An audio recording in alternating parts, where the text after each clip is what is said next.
everybody. Welcome to the Fire It Up with CJ show. I am so excited. We're having Christine VanDevelde back again, and she's talking about this wonderful book, College Admission, and from application to acceptance step by step. And if you could look at this book, I actually get panicked if I don't see it on my bookshelf. I'm like, where's that book? We'll buy another copy. I CJ. know. I love this book. And in fact, I had sent it to our school saying, this is a fantastic book. You need to have it as a resource. And I noticed over the last couple times when they've talked to parents, they've been recommending your book. So Thank you. everyone loves your book, including our school that my son goes to. So welcome. Tell us, there's so much that's been happening in the whole college world. The first is the whole testing thing. So SAT came up with a whole brand new test. ACT had some types of controversy with their writing section. What's happening with the ACT and SAT in terms of testing? Well, have been a lot of changes, and there are going to continue to be changes. But Oh, I good. think that the most important thing for students and parents to be aware of is that, testing has entered into this transitional phase. And one of the reasons is that the schools feel that it does not provide the good information that they believed it has in the past. And so you're going to see more and more schools go test optional. Yeah. And there is a proviso to that, and that is that there are many kind of versions of test optional. For instance, some schools may say you don't have to take the ACT or the SAT, but you do have to take, AP tests and show us your AP scores, or you do have to show us a graded paper, that kind of thing. And even schools where they are test optional or don't even want to see your scores, you may want to submit scores after the application process because they are still used for the purpose of scholarships. Oh, interesting. That's very complicated. So I would say, I feel like almost every week we're seeing another big school go test optional. What are some of those schools that are test optional, just for listeners Well, who want to know? Wake Forest is, DePaul. Oh, wow. And DePaul has a really, really interesting story that illustrates what has happened to the testing industry. And that is that a number of years ago, when they were trying to decide to go test optional, their vice president of enrollment, a man named John Bockenstedt, who is like the data king of college admissions, said, let's do a long-range study and look back at outcomes and scores. And what they found was that students who had had very low ACT scores, and I'm talking like 14, Wow. Okay. but had a good GPA and were enrolled in the International Baccalaureate program, Wow. had graduation outcomes, in other words, graduated at a 1% higher rate than people who had scored very well. Wow. So Wow. 1% doesn't sound like much, but statistically it's really relevant because it flies in the face of all the conventional wisdom, Right. which was that test scores had this predictive value for how you would do in college, when in fact it is the GPA that Right. has Right. predictive That value. you're saying And the that's people. generally accepted. Right. Yeah, that's generally Yeah. So, accepted. like, if you did well in an IB program, or the fact that you're even in an international baccalaureate program, means that you're actually pushing yourself, and those kids actually performed well. So it's all about Right. grades. So, because it's what you do in the classroom that's important. Right. You and I have talked about this in the past too. But so you can see more and more schools have come to that same conclusion. But I do want to say the good thing, I think, is that it's now about choice. You're going to have some schools that are going to completely not even care about your scores and not even ask you to submit them. You're going to have schools that are test optional, and then you're going to still have schools that are going to require scores. If you get like a Caltech or MIT, you are going to have to test, and you're going to have to test, with Math 5 and everything else in Right. order to be accepted at those Right. schools. Okay. So when you were asking about when you talk, hey, we need to talk about testing. It's this test optional idea. So was there anything interesting that happened with the SAT and ACT, or like just assume they're going to continually change? I think that in small ways they're going to continue to change because what has happened, the SAT basically changed to be more like the ACT. Mm-hmm. The ACT was gaining market share, Mm-hmm. and I don't want to say, and I think that in some ways there was a preference for the ACT. The SAT tests aptitude, the ACT tests knowledge. Mm-hmm. And so there was some preference for that on the part of colleges. And so basically the SAT has changed to be more like the ACT. And because there are no sample tests out there to use, like the disclosed tests from the old SAT, what counselors are telling people is to take sample ACT tests, which are out there. Which is totally backfiring, which was why Right. ACT was created in the first. Oh my gosh. Okay. So, But one of the good things to remember about all of this is that you don't need to go out and hire a high price tutor or anything. The one thing that they've found over the years that can raise scores is familiarity with the test. mm-hmm. And you can get that familiarity by taking practice tests that Yep. are available for free on the internet from both the SAT and the ACT. Right. Yeah. Right now, the SAT, you're not going to get disclosed tests that have already been out there. But again, as the counselors say, go over to ACT and take those. Right. And luckily, both of them are still going to have a kind of preliminary version, a test for the test. Like in the Like ACT, ESAT or yeah. the SAT and the PSAT. Right, so you can So, get a sense of which one actually works better for the type of person you are. Okay, so I wanted to move to selecting colleges because I know that that's where a lot of incoming seniors are right at that point. And first of all, there was your book had a bunch of interesting resources. Unigo, I went and thought this is a fantastic. It's like there are a whole bunch of different websites out there. There are a whole bunch of published Fisk, Princeton Review. There's now Facebook, Niche. There's all these different uh, online and offline resources. Do you have any new ones that or are there any particular favorites that you have?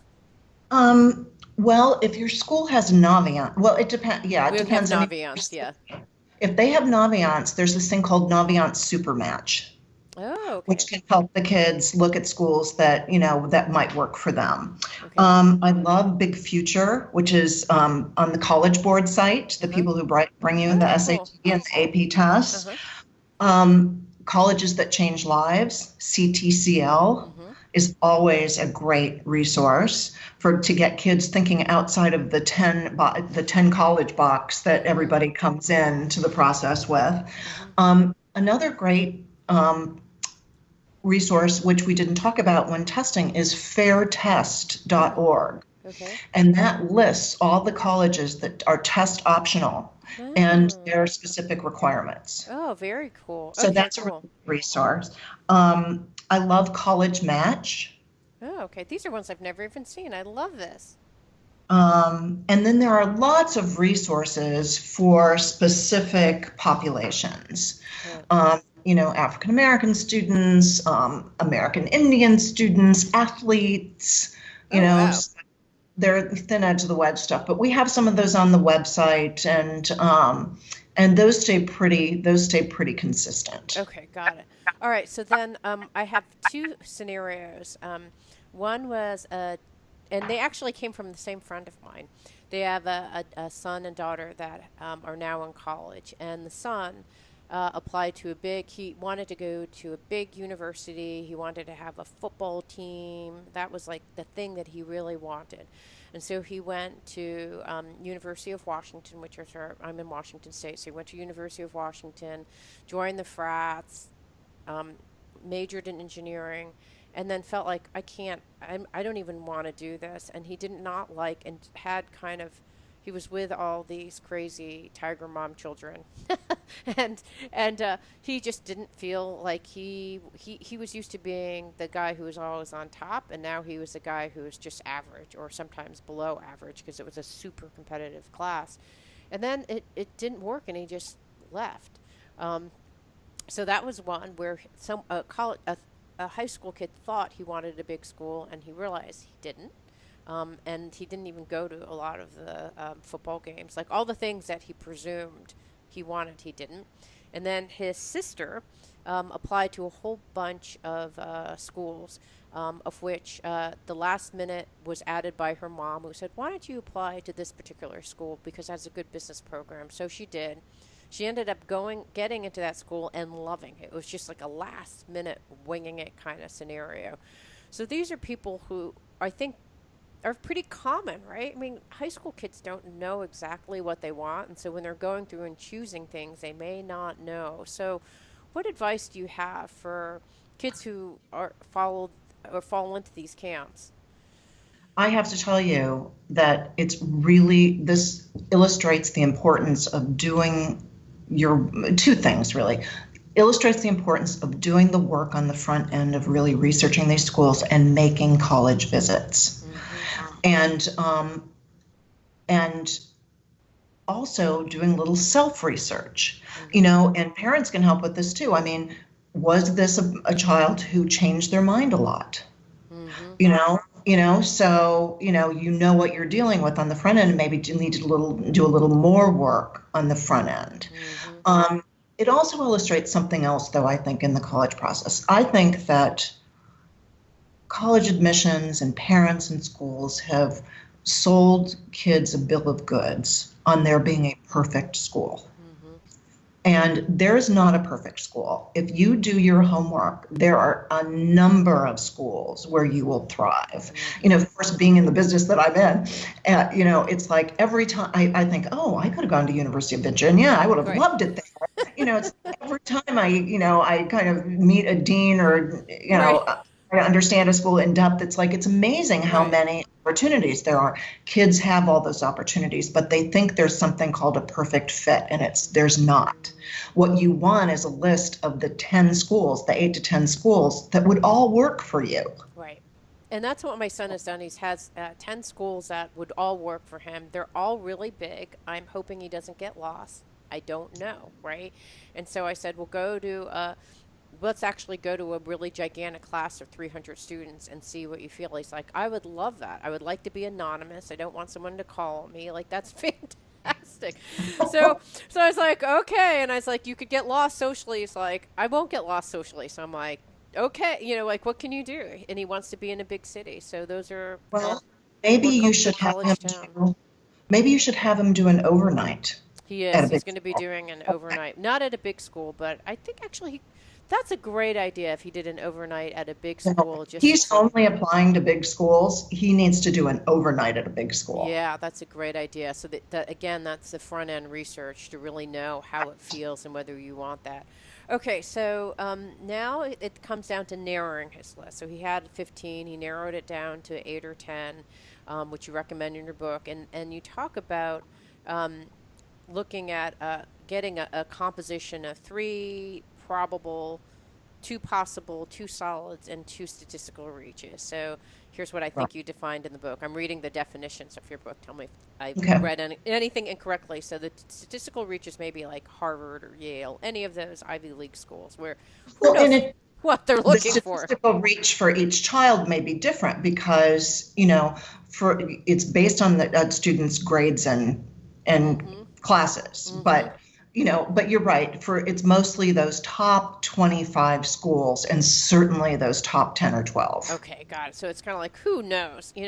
I actually found a gal who, and interviewed her last year, who was a crew. She was in an all-girls school. She was in crew. She was in Seattle, and she weighed like 95 pounds and was 5'10". So she was, brought in from Stanford and got a seat because she rode really fast and she had all this weird, and she was of Hispanic descent. So she had all these different things. So if you have these 6 things happening, maybe you can get into Stanford. it's just crazy. Lots of people get into Stanford. Okay. All right. And then possible to school where your chances of being rejected are higher than your chance of being accepted. However, some students with your credentials like yours have been admitted.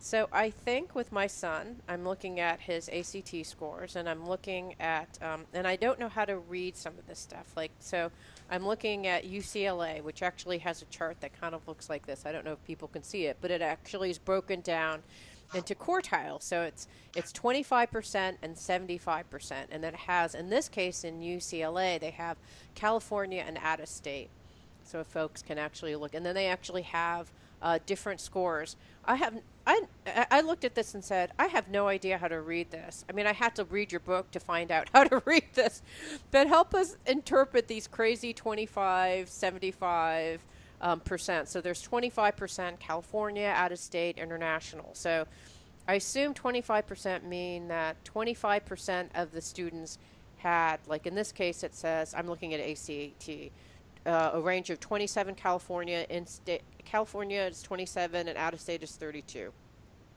Right. So so what you want to look for when you look at these statistics, and these statistics, by the way, are available on almost every college's website. Right. And that's where you want to get them. For instance, Unigo says they have some of these statistics, but you need the most recently admitted class because things change a lot from year to year. And it sometimes can be a little bit difficult to find these on the college's websites, but you'll see that on each website for the universities, there's usually a category called counselor. Oh, counselor. Click on that and look for the common data set.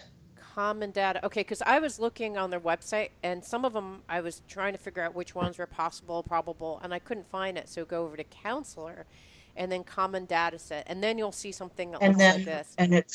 And then the other thing that they call it sometimes is freshman profile. Right. Okay. I've seen the freshman profile, and sometimes I open them up, and they don't have so in this case for UCLA, they broke it down in quartiles.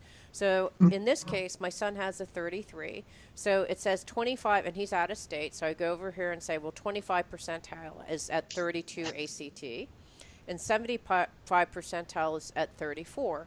So he would be in this range of, I assume, in the in-between place of 25. He has a 33, so he would be in between 32 and 34, which is the 25 percentile and 75th percentile, which I assume means that he is in between, which is this 50th percentile. Is that correct? So that makes it a possible school for him. Okay, so that would be possible, because whereas chances of being rejected are higher than the chances of being accepted. Because he's closer to the 25% than the 75%. Even though, okay, because he's 33. So that's closer, right, even though it's in between. Okay, so that's so if he was solid in 75 or above 75, then it would be a probable or solid. Okay, so if he had a 35, is there even a 36? I don't even know. Isn't 35 the highest you can get? I don't even know. But let's say he had a 35, then it would move him from possible to probable. To probable. Okay, got it. But he's probably not going to be in a solid. It said so probable is a school where your chances of being accepted are better than your chances of being rejected because you fall in the 75 percentile. Okay. And then a solid is seldom rejects candidates with your credentials. So how would I even find out? Is that meaning if you're in the upper 25? Well, I mean, how does even one figure out if they're a solid? So if I had a 35, would that still makes me a probable because it's UCLA or Berkeley? Is that right? What would a solid be? Well, a solid would be a school. UCLA is a very competitive school. Everybody in California basically wants to go there, so it's tough. Right. But a solid school would be a school where, say, your son is a 33, mm-hmm, and they accept 95% of their students with a 33 or below. Okay, got it. All right. So how would I even find? So with that college data set, that's in the common data set. It's in the common data set. Yeah. Oh, okay. Absolutely. I don't think I saw and should be in a fully disclosed freshman profile. If that information is not on the website, yes. And I really caution your kids and students to look really carefully before they call the admission office. Okay. You can call the admission office and get that kind of information. But if it's on the website and you haven't looked carefully for it, they're not going to look on your inquiry taking up their busy time Yeah, very. they're going to be PO'd. I mean, I get it.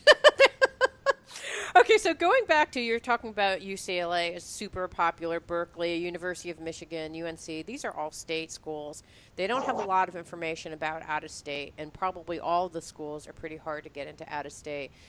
And if I were to go to the college data set and the freshman profile, do they have, like in this case of UCLA, they did, but in a lot of them, when I looked on their website for freshman profile, I didn't see out of state.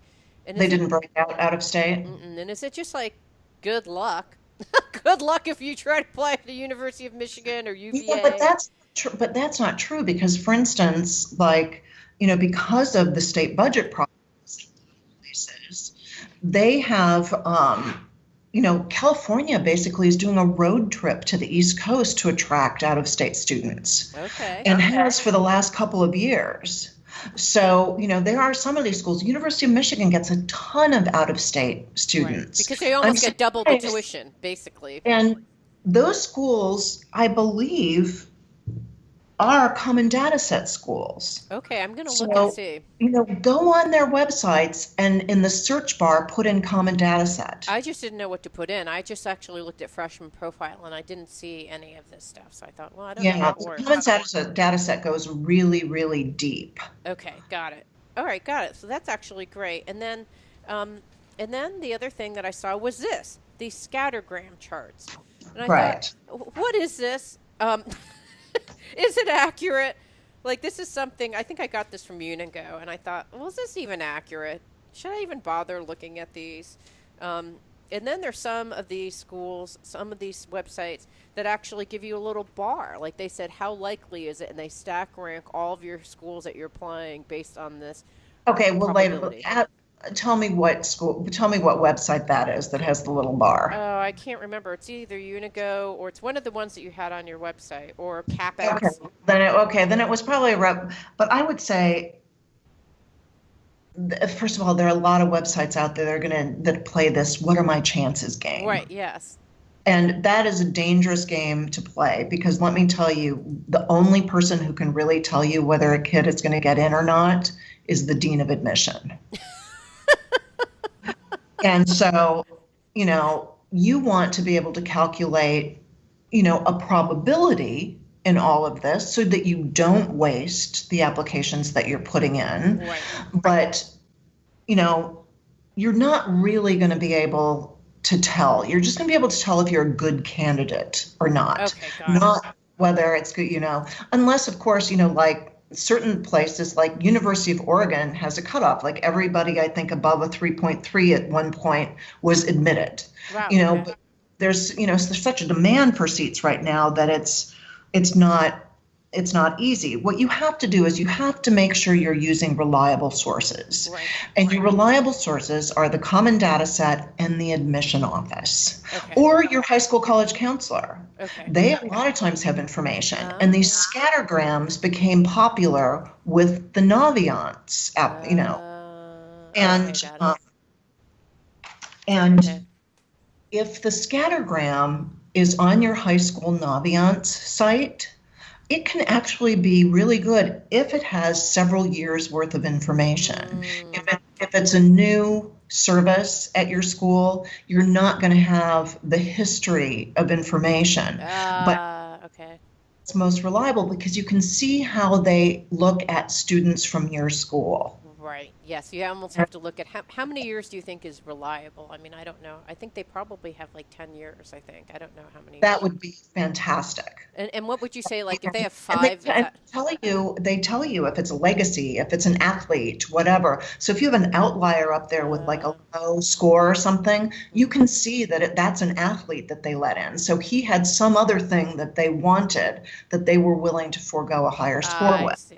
Okay, got it. So you'll be able So to see that in the Naviance. scattergrams from any other source are probably absolutely useless, if not detrimental to your own thought I'm so process. glad that you mentioned that because, I mean, you don't know as a consumer. You're like, oh, okay, well, I guess I'm stack ranked this entirely wrong. You see, No. Berkeley is more competitive than Duke. Like, well, who would have known? I didn't know. Okay. All right. So then the other thing that's happening in the fall is there's all these road shows, people going and like, going to either your child's school or they're going on a road show. They're coming to Seattle and they're going to go at the Marriott or whatever. What's important? So I know that like you have to go in there and sign your name. So you're like, I was here. What else? What else should you do? Should you write a thank you note to the person you met? Like, how far does one go down the kissing butt scenario? Well, it's not kissing butt. Okay. And, a school may or may not consider demonstrated interest, and so it's one of the things you might want to ask in an information session. Right. Some schools will tell you, others will not. For instance, Stanford has right on their website, we do not consider demonstrated interest, so don't bother calling or whatever. We don't care. Right. But Davidson in North Carolina says very explicitly that they use demonstrated interest as part of a mathematical calculation to figure out your admissibility.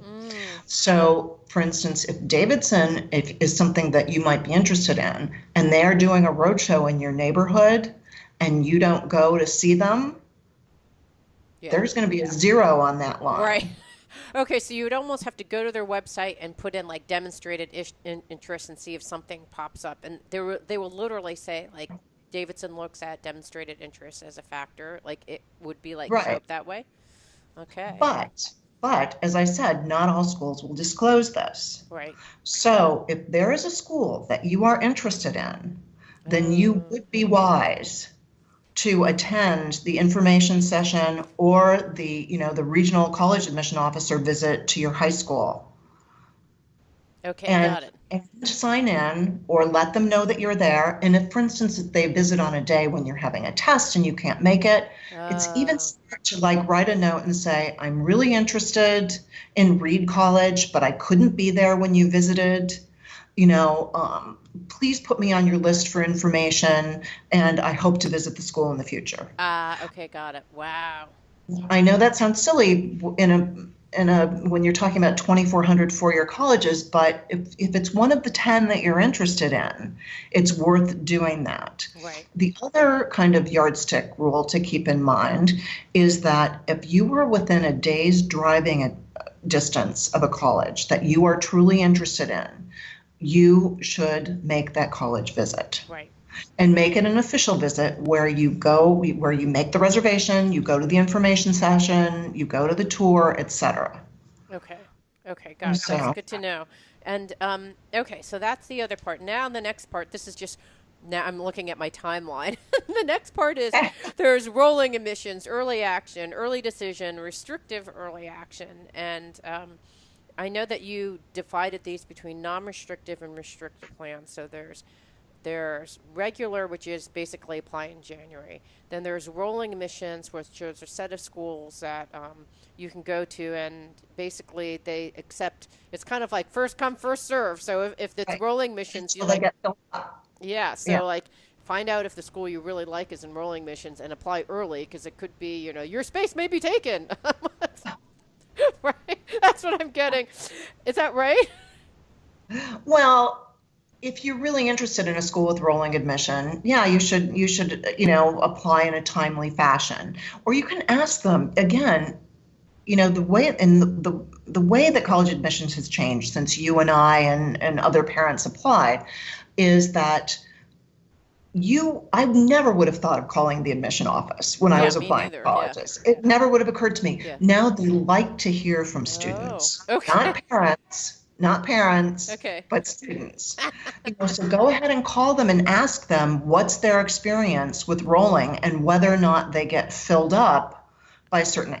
The other thing with rolling too is if you're looking for financial aid and they award their financial aid earlier than most schools, there's an advantage in applying earlier for that reason as well. So find out if it's like a Black Sunday sale or not. Like, do I have to get there and stand in line?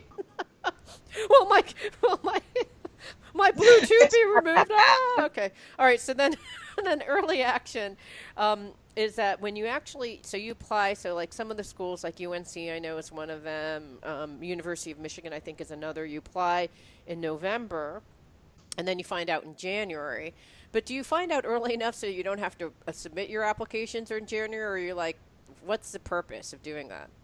Yes. I mean, what's the purpose of early? Yeah, early Oh, action. early action or early decision? Early action. Well, I think that if you're the kind of student who can get organized and motivated to get in an application and you know, and you've done your homework and you know some of the schools that you'd like, in the kind of overheated atmosphere, whether it's deserved or not, of college admission, it can make you feel good to have one in your back pocket. Okay, so like in January, you may still have to write. I mean, because if you're submitting an application in January, you'll have to start writing it in December sometime or earlier. You're still going to have to write that application Right. because you won't find out until January. It's just kind of like, whoo, now at least I'm Yes. going to Right. University No, of you're whatever. going to have to do all the work anyway, unless you want to be caught flat-footed with a week to go and 9 applications to do. So which I'm you sure it's don't. happened. But we say in the book, the early work, the early bird does not necessarily catch the worm. Right. And early is not necessarily a good decision for everybody. As I said, it's nice maybe to have one in your back pocket if you've done your homework and if you can get organized to pen a good application before, in time for the early deadline. But if you're a student, for instance, whose grades are improving, Mm-hmm. you probably would fare better in the regular decision pool because you can show those improved grades your first semester of senior year. Right. Or if you're taking So the ACT and you don't have the results yet, I mean, I don't know. exactly, Okay, so it kind of exactly. depends on what, if you're still evolving in terms of your numbers, you may actually wait until then. If your numbers are pretty much like, oh, my numbers are my numbers, I don't think that they're actually pretty strong, then Right. it's only just having one in the bag, or potentially one in a bag that you would apply early action. Is Right. I that mean, I right? have to tell you that high school college counselors hate early action. Oh, And and I would say because it's just, it's kind of kids, just grab at a school in order to have one in their back pocket. It puts a tremendous amount of pressure on the high school college counselors, to start earlier and earlier in the year. I honestly think you're going to see some early decision plan changes in the future. yeah. Well, our college counselor said apply early action in November to the and she looked at my son's school and said apply early action to these schools, Mhm. and so she's not like, maybe she's Right. not all that different, or maybe she's No, different than other people. Okay, so we do need to tell people though, early decision is really different. okay, early decision, and now there's two different early decisions. There's like early decision 1 and early decision 2, and I'm like, what? Right. What's that? Okay, so there's one that usually is in November, and then a lot of there's like this, I can't remember what they're called, but like Wesleyan and Tufts, and they're called like, Vanderbilt, a bunch of the schools, they do 2 rounds of early admission. okay, what does that mean? What's the difference between Well, these? I think that the difference between them is that if the kid can't get it together to know what they want, it provides them but they're really certain that this is the school that they want. It gives them another chance Ah, to early and lock it in. okay. Um, but there are a couple of considerations with early decision. Parents and kids need to understand that this is binding. Right. You will not be let out of this contract. And if you renege on it, or if you do not withdraw your applications to other schools immediately upon receiving an early decision acceptance, you will have that acceptance withdrawn, and any other school probably will not accept you. Wow. Wow. So you're like, wow, that's interesting. So you have to be It's a super binding serious. contract. One of the high school counselors who I most admire said she uses it as a great opportunity to impress upon students what their signature means Right. and what a binding contract is. Right. Absolutely. Okay. So that's early decision. And then restrictive early action. So they're applying early to only one college.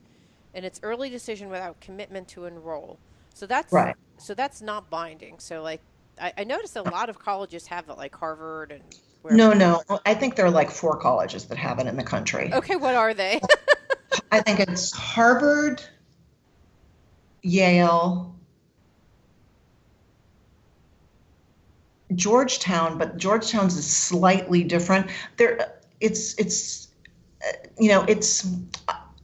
I can't remember the other school. There may be 5. Okay.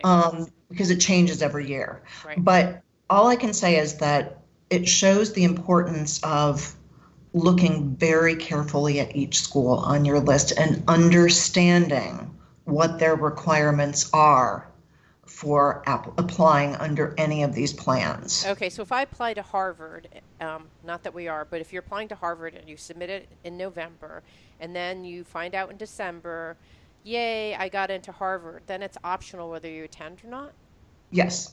Okay, got It's it. not binding, but there are requirements within the process. For instance, you are not allowed to apply to any other school early.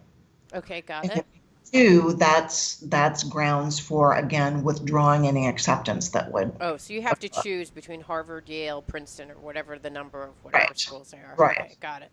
Okay. All right, so now I know we wanted to talk about Stanford is the other one with Stanford. restricted early option. Okay, Yeah. got it. Okay. Okay, so essays, that's the other thing that's happening right now. What are Right. your tips on essays? How important are they in the scheme of things? Because people are going berserk on these essays, from what I can tell. Okay, I'm trying to remember. Every year, the National Association of College Counselors, NACAC, sends out a industry-wide survey and asks people, asks colleges what are the most important factors. The number 1 factor is grades. Mm-hmm. The number 2 factor is courses. Mm-hmm. Those are the 2 most important things. I think essays are probably 4th or 5th down the list. Mm-hmm. The value of the essay, though, is twofold, and I think it's really important and valuable for the student, and that is that it's the one place in the application where you're speaking directly to the admission office. Every place else in the application, it's somebody else is talking about you, your counselor or your That's a good teacher, point, yeah. being represented by your grades or scores or Right. your activities. This is the place where you can speak directly to the admission office. You don't want to abuse or lose that opportunity. Right. It's really important because the colleges are looking for 2 things. Number 1, they want to feel that at the end of reading that essay, they know that student a little bit better. Mm-hmm. And number 2, they want to see if you can write at the academic level that college demands. Okay, got it. So those are really 2 important, and I'm looking for something here. When people talk about fit with a college and the fact that especially colleges that are even, selective to highly selective, they're really looking to see if a student is a good fit. And one of the places they look carefully at that is in the essay. Mm-hmm. And how So important are the supplemental if you're a essays? student who says, I really want wide open spaces and, quiet campus and stuff, and you send that to NYU, Right. it's like, it's not, they're going to say, okay, this person didn't pay any attention Right. to whether or not we're fit. So that's one of the things you want to show in an essay. I see. Now, that said, there's no formula or perfect topic. There certainly is a list of things you should not write about, which we can talk about, but there's no formula or perfect topic that's going to guarantee you admission to a college. That said, kind of sloppiness, inappropriateness of an essay could keep you out. Okay. For instance, one student applying to Stanford wrote his essay about tipping over porta potties. Well, remember, you're being considered as a person who's going to join their community. Right. Do you want somebody who thinks that that's funny? No. So you need to be careful. Right. But I would say to kids, don't colleges, when one of my favorite questions to ask deans of admission was, what's your most memorable essay? As a writer, essays is always fun for me. And I actually do a lot of seminars with kids in college or in high schools about essay writing. Oh, cool. And inevitably, it wasn't some big subject like, discovering a planet or, caring about world peace. Right. But it wasn't about something that thousands of other students write about either, like being in Model UN or, making the game-saving pass in the rainy weather at the last minute kind of thing. So I'll give you an example of some of the things that kids wrote about that admission officers never forgot. One girl wrote about how she would take shelter magazines like Home and Garden and stuff and cut out pictures and, design her, her ideal house. Another girl wrote about how it was a Christmas tradition that she stand up and sing a Christmas song every year in front of this huge extended Italian family, and how as she got older, she became so embarrassed and yet it was demanded of her. And then she finally came to realize that, of course, this isn't about how I look or what it is. It's about tradition and family and everything else. Another student wrote about raising pigs in 4-H. Right.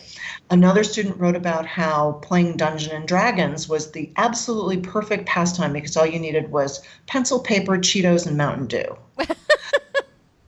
And so you can see basically these are kids who were really opening themselves up and saying, this is who I am. Right. And colleges know that they're dealing with 17-year-olds and that 17-year-olds are doing 17-year-old things. So don't be intimidated by the essay. Use it as a chance to really show them who you are and have kind of an intimate, one-sided conversation with them. There was a girl in our school, and her mom said that she wrote about, she was washing dishes all summer. And she, at the very end of the cook shift, there would be like this greasy pan. And her whole goal was like finally getting a clean sweep off of this greasy pan. And she worked on it all summer. But those kinds of things, I mean, after you read the touchdown one and whatever, I'm sure that it gets a little bit monotonous, that you just want something that shows a little bit of something that's different and appropriate, I think. Well, you want to know that individual person. Right. And who that instead person is. of a, caricature of the person or, so. All right, so the last question, I don't know, we only have 2 minutes left. Could we add, is it enough time to talk about wait list? Can I talk to you about wait list? Is that enough time to talk about wait list, what you should do? It's a little premature to talk about wait list because nobody's going to know about that until next March. Okay, let's talk about interviews then, because those college interviews are that's going on right now. Yeah. Okay. So what should I do to prep? I'm not interviewing. What should my child do to prep? The first thing that you should do to prepare is go on the website and find out if they have an appointment process, because they don't have as many slots as they do students who are interested in interviewing.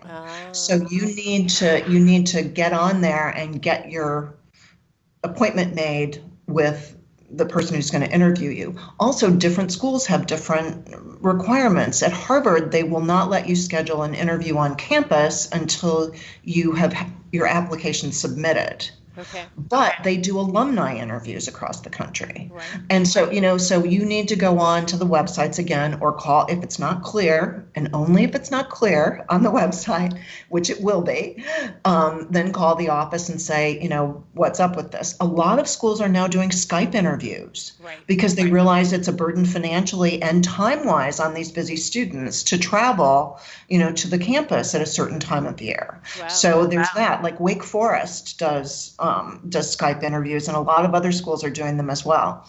So what you want to do, therefore, is you want to rehearse. So for instance, if it's a Skype interview, get on Skype and make sure that, like, one of the admission officers told me she spent the whole time talking to the top of the person's head. Oh no, that's awful.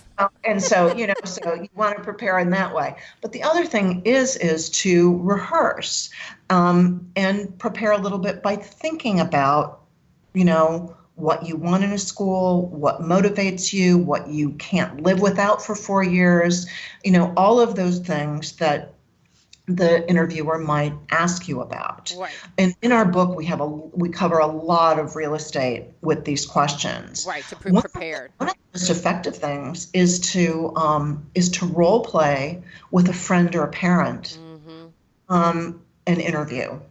But the parent should come to it prepared to do the kind of job, not the parental job, but the college counselor or the college admission officer job. And again, in our book, there's a whole list of questions that you may be asked that they can use to role play that, that interview. Right. But I would say, find out what they require. Think about what you want in a school, and think about who you are. I mean, kids this age think they don't know themselves, but they do. Right. But they just need to be reminded that they I think, it's like, Iron Man versus Superman, or, Dostoevsky versus Joan Didion, Right. and so parents can help with that too. Right. I want to ask you about the why essay, like why this particular school? What kind of things are you really trying to write? And it's only usually 100 words or 250 words at most. What are they looking for? It depends upon the school.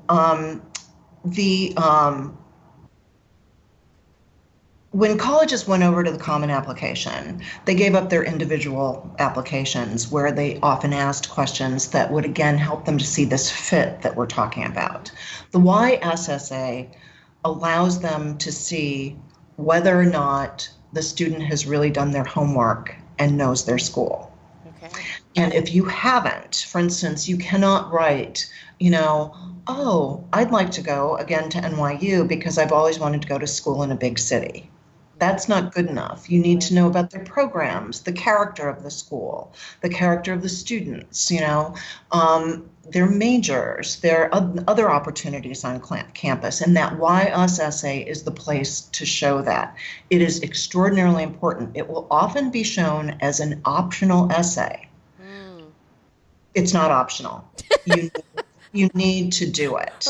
Okay, fair enough. Okay. And these questions, although they may be short, usually about anywhere from 150 to 250 words, they're often quirkier than of the other essay questions.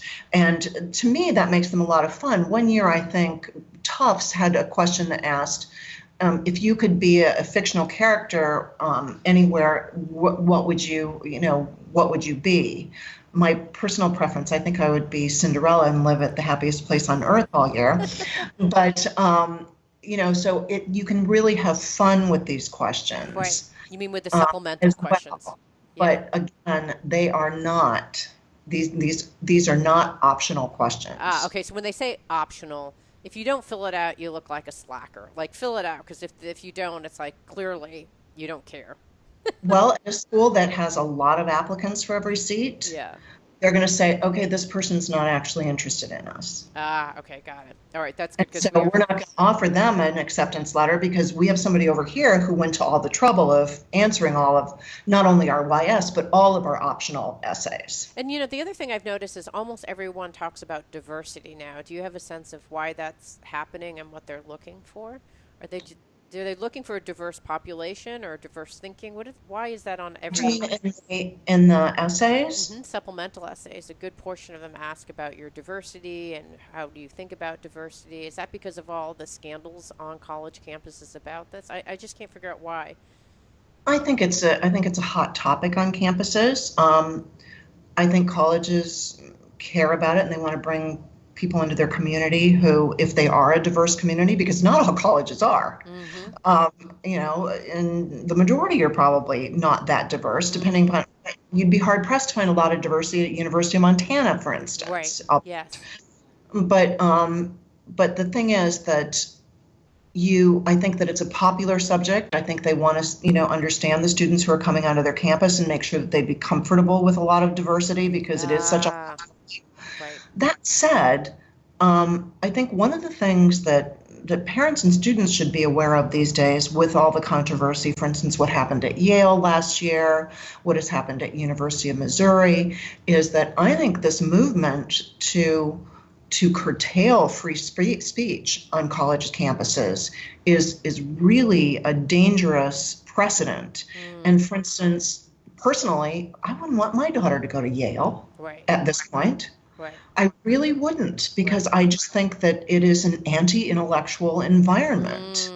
So that's another kind of really popular meme that has got, started on these campuses of, trigger warnings and safe spaces. And I don't know if you saw University of Chicago this year sent a letter to all their incoming freshmen saying, we don't believe in trigger warnings or safe spaces. We are an intellectual community, and we think that ideas thrive when they can be met with resistance and argument and discussion. And I mean, if I was counseling my own daughter or I also counsel kind of under-resourced students through a program called Chicago Scholars, I would tell them that, that's the kind of campus that you want. What's a trigger? I don't even know what safe spaces are trigger. What does it mean? Safe spaces are places where you can go where you know that you're not going to hear ideas that are... Oh, it's like a non-smoking area. You think. Yeah, Okay. kind of. And trigger warnings are warnings where they say, oh, we're reading A Tree Grows in Brooklyn, which actually most students read in sophomore year in high school, but there's an attempted rape in it. And you would have to say, we're going to read this book, but you should know that there's an attempted rape so that somebody doesn't have a flashback or something else. But honestly, I think my daughter read it when she was 12. Okay. So... again, I just think this is my personal opinion, but I think it's something that when you're looking at your criteria for a college, you have to think about these days. Yeah, absolutely. All right, financial aid. Tell us a little bit about financial aid. What do we need to know? Well, financial aid, you need to have that discussion as a parent with your student as soon as possible in the process, because cost can be a deal breaker for families. So it really comes to bear on many different aspects of the application. For instance, your list, you want to make sure that it's balanced for affordability, because you don't want to be admitted to a bunch of colleges that you can't afford. Right. That said, the biggest mistake families make in the college application process is failing to apply for financial aid. And I'm trying to think that if I have the statistics here. Last year, I think they had over $170 billion in federal financial aid to award. But they found that 1.8 million students who would have qualified for financial aid failed to apply. Wow. A lot of money left on the table. And 85% of students on a college campus, a four-year college campus, have some form of federal financial aid. Now, remember that includes federally funded or loans. Right. So, but still, so you're not alone. And does it disadvantage your application in any way if you apply for financial aid? Well, I would say that no. I mean, they're going to know. Schools say that they're need blind, but you have to check the box that says, "Am I applying for financial aid or whatever?" I would say just be honest about it. When you visit a campus, actually go visit the financial aid office. I mean, if it's a requirement of yours, and if it's what your family needs, then that's just what the situation is. Right. Don't be shy about it, and don't lie about it, or not lie about it. Don't just go for it. That's what I'm hearing you say. Ethically, the school is not going to discriminate against you because you need financial aid, but they may at the end not be able to admit you because they don't have enough aid. Right. But will they give you the option? Like, okay, we would admit you, but we can't give you financial aid. Will they give you that option? Yeah, they're two separate processes. Okay, got it. So they're like, you're admitted, but we can't give you financial aid. Then you actually have to decide. Okay. Right. Interesting. All right. Any other stuff on financial aid that people need to know at this juncture? Well, on every single college website, they are legally required to have something called a net price calculator. So early in the process, you can go and put in kind of this minimal information and get an idea of what it might cost you out of pocket to go to a certain school. Mm-hmm. And this is important because some schools, in addition to federal funds, have their own funds. So from school to school, it's going to be different. So you want to go to the website of each college that you're applying to and put in your information. It's a little bit of an exercise. But that will tell parents very quickly whether they're going to need to spend $5,000 a year or $25,000 a year out of their pocket to pay for a college education. So, and it's all there waiting for you. And the sooner the better. Okay, interesting. So that's really important. Yeah. And the other thing is, the idea of loans. Mm-hmm. For almost every college now, loans are part of financial aid packages. Oh, okay. So, because they just, except for the most elite, most well-endowed schools, they just don't have the funds to, and it allows them to, make financial aid available to more students. I see. So, like, we're not be able to give you a scholarship, but we actually will give you a loan that you can actually take through this school. Interesting. Right. Okay, Yeah. interesting. Financial aid is scholarships, and also they're called grants in the terminology. Grants, loans, and work study. Got it. Okay, got it. And then scholarships are something else. Schools have individual scholarships and there are outside scholarships. The awarding of outside scholarships may reduce your financial aid from a school. Oh, wow. Because you cannot make a profit on financial aid. Oh, interesting. Fascinating. All right. So you want to keep a really good eye on the line in the net price calculator that shows you what loans you might. Right. Wow. Okay. Before we wrap up, waitlist. Thoughts on waitlist? Because I that happens a lot. Someone may be waitlisted in May, right? And then they have how does it even work? So if you may be on May 1st, you may be on a wait list, and then you're not going to be able to find out until the summer. And so how does one manage this whole experience if they're waitlisted? Well, it's difficult to manage. And our advice in most cases is don't do it. Okay. The colleges are using, because of the glut of applications to many of the schools, colleges are using the wait list as an enrollment management tool. Oh, wow.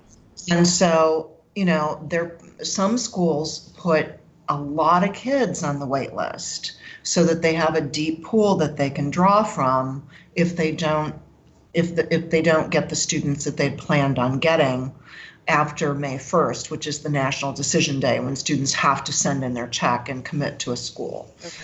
Okay.